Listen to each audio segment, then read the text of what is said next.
ڕێکخراوی گراوند ترۆس سۆلیوشنز لە نوێترین راپۆرتیدا کە لە پێگەی ئۆتشای سەربەنەتەوە یەکگرتوەکان بڵاوی کردوتەوە هۆشداری لە دۆخی مرۆیی عێراق دەدات کە سەختی دۆخی ئابووری بووەتە هەڕەشە لەسەر چینە لاوازەکانی کۆمەڵگای عێراق بە تایبەت دوای 3 ساڵ لە کۆتایی هاتنی کۆنتڕۆڵکردنەوەی پارێزگاکان و شەڕی دژی داعش. لە راپۆرتەکەدا هاتووە 1.2 ملیۆن ئاوارەی ناوخۆ و 246,000 پەنابەری سووری لە عێراق دەژین.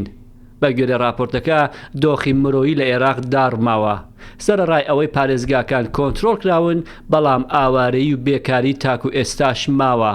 هەژاری تەنگی بە زۆرینەی دانیشتوان هەڵچنیوە لە هەمان کاتدا نادڵنیایی سیاسی و ئابووری باڵی بەسەر دۆخەکەدا کێشاوە.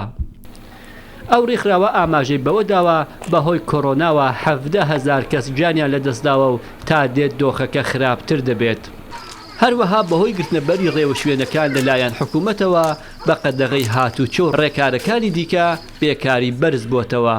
بەهۆی داخستنی کەمپەکانیش لەلایەن حکوومەتەوە هەزاران کەس بێپەناگا بوونە ناتوانن شەرەفمەندانە بگەڕێنەوە زێدی خۆیان. ئەو ڕێکخراوە بە هاوکاری لەگەڵ ناوەندی زانیاری عێراقی راپرسیەکی ئەنجام داوە. لە راپرسیەکەدا بۆ چوونی 575 ئاوارەی ناوخۆ 210 ئاوارەی گەڕاوە و 139 ئاوارەی لەسەر ئاستی عێراق لە 4 مانگی یەکەمی ئەمساڵ وەرگرتووە. لە ئەنجامی راپرسیەکەدا هاتووە ئاوارەکان زانیاری پێویستیان لەبارەی هاوکاری و خزمەتگوزاری و چۆنیەتی دۆزینەوەی کار نییە.